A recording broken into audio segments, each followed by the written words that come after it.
Good morning सभी विद्यार्थियों का। फिर से हम स्वागत करते हैं सातवीं के गणित के इस पीरियड में।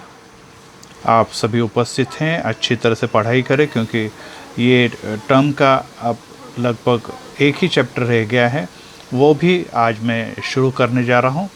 आज हम पढ़ रहे हैं कि जो व्यंजक है, व्यंजक का अर्थ है जो दो बातों से मिलकर बना हुआ है, जिसमें संख्याएं आती है जिसे पूर्णांक कहेंगे, वे कहलाते हैं गुणांक। और अल्फ़ाबेट्स मिल के आते हैं, जैसे दिख रहा है आपको 4xy अल्फ़ाबेट्स आते हैं तो अल्फ़ाबेट्स को कहते हैं चरांक। तो गुणांक और चरांक से मिलकर व्यंजक तैयार होते हैं। तो पीछे के पीरियड में आपको एक्सरसाइज 33 में आपको जोड़ना व्यंजकों का सिखाया था।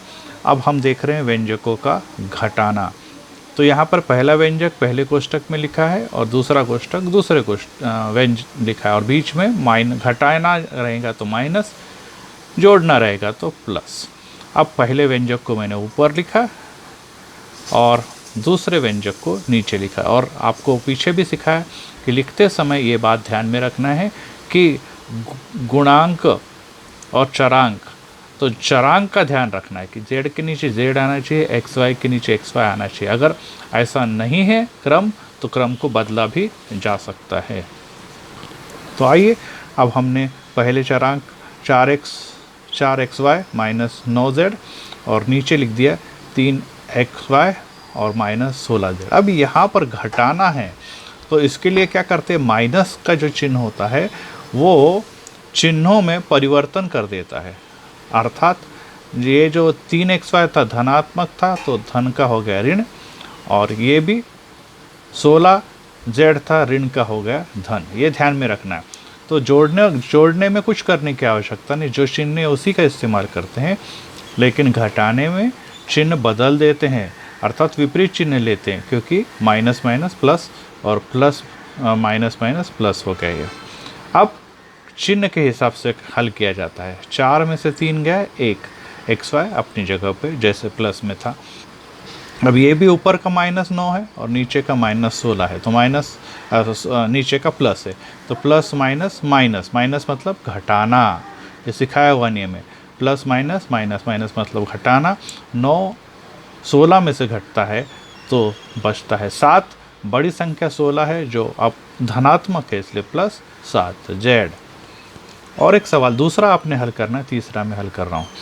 ये 14x का वर्ग जमा 8xy जमा 3y का वर्ग, और उसके नीचे दूसरा व्यंजक लिख दिया मैंने डायरेक्ट, x के वर्ग के नीचे x, xy के नीचे x और y के वर्ग के नीचे y। अब इसमें आप लोगों ने अगर देखा ध्यान से तो आपको ध्यान में आएगा कि ये था प्लस तो अब बन गया माइनस, ये माइनस था तो बन गया प्लस, ये माइनस था तो बन गया प्लस। अब इन नए चिन्हों के साथ हम इसे हल करेंगे। तो देखिए, ये 14 और 16 के बीच में माइनस है, तो 26 में से 14 गए 12, बड़ी संख्या 26 माइनस वाली थी तो उत्तर भी माइनस वाला है। फिर ये प्लस था और नीचे अब और एक प्लस आएगा, तो प्लस प्लस प्लस ही होता है, याद रखो, माइनस नहीं, प्लस प्लस प्लस।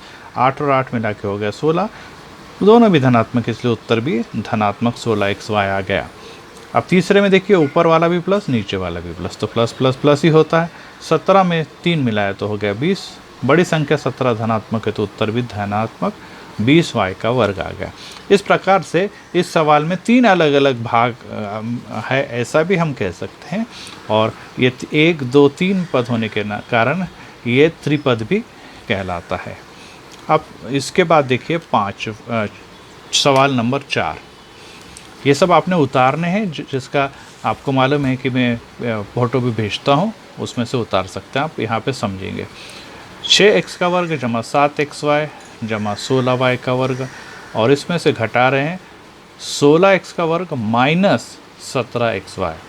अब ये गोला में लगा है, इसका मतलब घटाते समय नीचे वाले के या बाद वाले संख्या के चिन्ह बदल जाते हैं। ये प्लस था तो माइनस बन गया, ये माइनस था तो प्लस बन गया।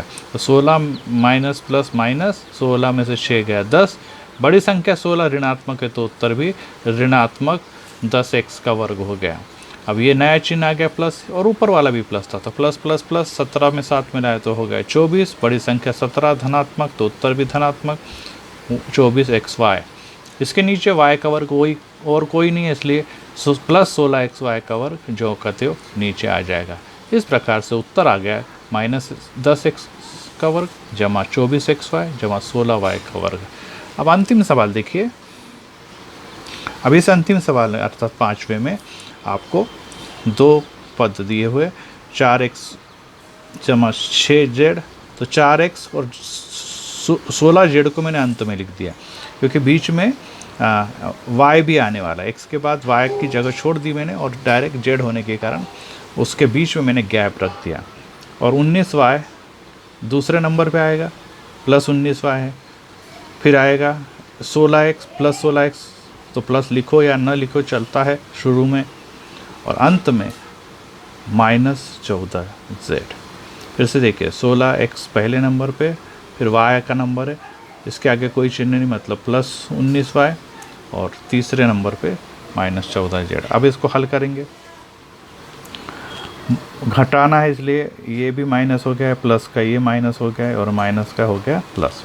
अब ये प्लस माइनस माइनस माइनस मतलब घटाना, 16 में से 4 गए 12, बड़ी संख्या का ऋणात्मक चिन्ह आ गया। अब ये -19y जो कहते हो क्योंकि अन्य कोई y संख्या नहीं है, और अंत में प्लस प्लस प्लस 16 में 14 जोड़ा है तो 30z, बड़ी संख्या 16 धनात्मक तो ये भी धनात्मक। इस प्रकार से उत्तर आया -12x -19y और प्लस 30z। इस प्रकार से मैंने आपके एक्सरसाइज में कुल मिला के 5 सवाल थे, उसमें से 4 सवाल आपको मैंने हल कर दिए हैं। ये आपने वीडियो बार बार देखना है क्योंकि बड़ी क्लास में भी प्लस माइनस घटाना ये बहुत बड़ी समस्या होती है। अगर आपने उसको ठीक से सीख लिया तो आगे के क्लास में भी आपको कोई परेशानी नहीं आएगी। अब अंतिम पाठ का मैं आपको जो कुछ आकृति वाले सवाल सिखा रहा हूँ, मैं आपको फिर से बता दूं कि सबने अपनी आलेख की कॉपी खरीद लेनी है क्योंकि अब पोर्शन के हिसाब से अंतिम पाठ पर हम लोग आ चुके हैं, और अंतिम पाठ है संयुक्त स्तंभालेख पाठ नंबर 7। मैंने पहले 8वां पाठ लिया और आपसे ये कहा था कि आप लोगों ने आलेख की कॉपी खरीद लेनी है, तो मुझे लगता है आप लोगों ने सब खरीद ली होगी। तो फिर अब सिर्फ देखना नहीं है बल्कि आलेख को रचना कार्य के रूप में बनाना है। तो आइए आलेख होता क्या है। देखिए ये एक प्रकार का आलेख है। इस आलेख में आप लोग देख रहे हैं कि 2 अक्ष है, ये वाला नीचे वाला अक्ष है, इसको कहते हैं x अक्ष जो क्षैतिज है, ऊर्ध्वाधर ऊपर की तरफ जा रहा है, ये है आपका y अक्ष। x अक्ष के ऊपर 1 2 3 4 साधारण स्तंभालेख, 5वीं से हम पढ़ रहे हैं स्तंभालेख में साधारण स्तंभालेख है। उसके लिए वर्ष दी है 2011 2012 2013 2014 ये वर्ष लिखे।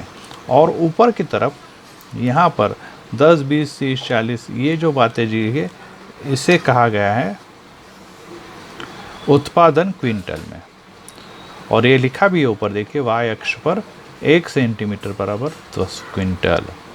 तो इस प्रकार से इसका जब अध्ययन करेंगे तो आप आसानी से कुछ प्रश्नों के उत्तर दे सकते हैं, जैसे सबसे कम उत्पादन कब हुआ, अर्थात जिस स्तंभ की ऊंचाई कम है वो उस कम उत्पादन को दर्शाएगा। तो यहाँ पर 11 और 13 दोनों भी एक लाइन में दिख रहे हैं आपको, और ये 40 पे जाके मिल रहा है, अर्थात वर्ष 11 और वर्ष 13 में सबसे कम उत्पादन 2 हुआ और दोनों भी 40 क्विंटल हुआ था। तो सबसे अधिक उत्पादन कब हुआ, तो सबसे अधिक उत्पादन वर्ष 2012 में, क्योंकि सबसे बड़ा स्तंभ है ये।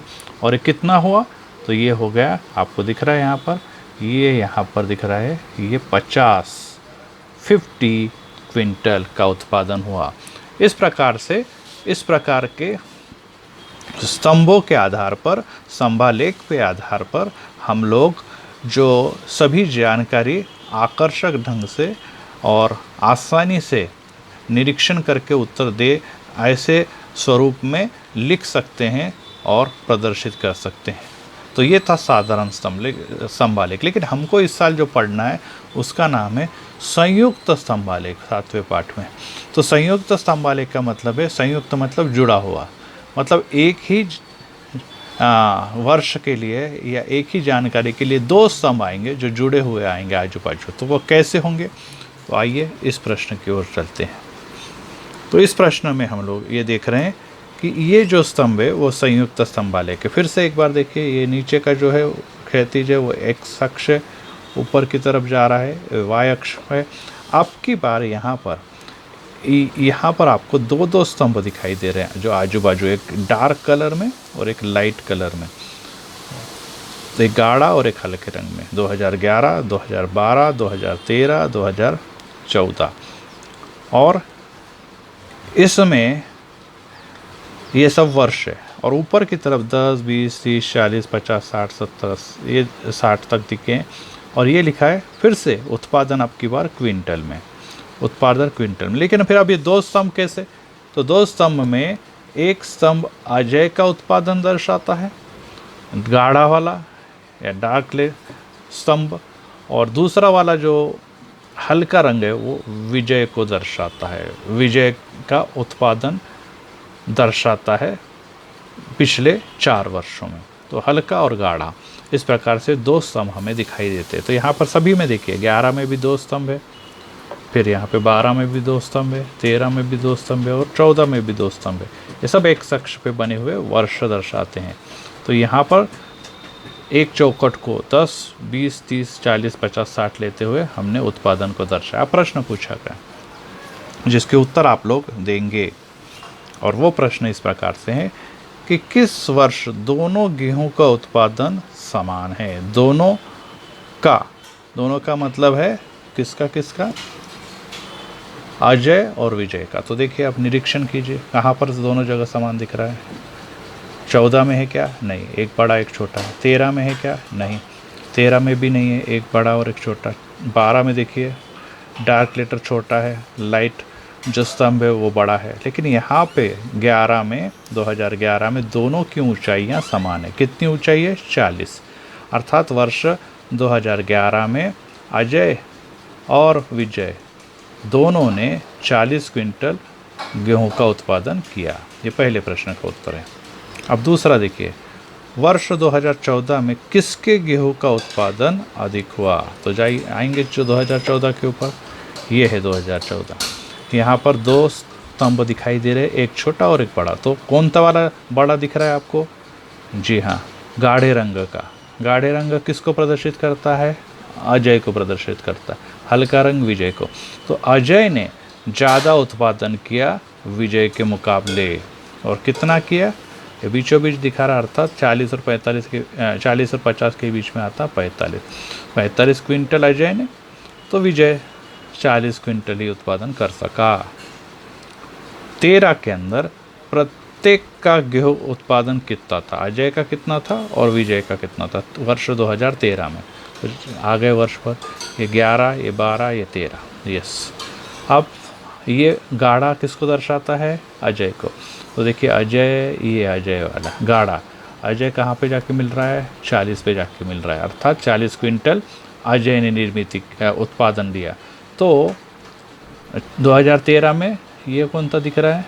यहाँ पर 30 पे जाके मिल रहा है, हल्का वाला या लाइट कलर, वो विजय के लिए उसने 30 क्विंटल। तो अजय ने 40 और विजय ने 30 क्विंटल का उत्पादन किया। इस प्रकार से इन प्रश्नों के उत्तर हम लोगों ने यहाँ पे दिए हैं। तो इस प्रकार ये अभी हमने सिर्फ प्रश्न के उत्तर दिए। अब आपको आगे क्या करना है? आपको आगे प्रश्न संग्रह 31 में इस प्रकार से तालिकाएं दी होगी, और तालिकाओं के जानकारी के आधार पर आपको क्या करना है? रचना कार्य करना है। और उसी समय उसके वाचन के बारे में और एक पद्धति भी आपको मैं सिखाऊंगा। तो यहीं पर हम रुकते हैं। आज मैंने समझाया है। अगले पीरियड में आप लोग स्तंभालेख कैसे बनाते हैं वो सीखेंगे, लेकिन उसके लिए सबने अपने पास आलेख खरीद लेने हैं। आलेख पुस्तिका लेकर बैठना है। छोटी आलेख पुस्तिका लेंगे तो भी चलेगा, ये 20 या 30 पेज की छोटी आलेख पुस्तिका लेके बैठे। तो यहीं पर हम रुकते हैं। आज मैंने अलग अलग 2 पार्ट सिखाए, आप सभी ने सीखा होगा और अपनी कॉपी में इसे लिख लेना है। आलेख की कॉपी अलग बनाएंगे। Thank you, God bless you.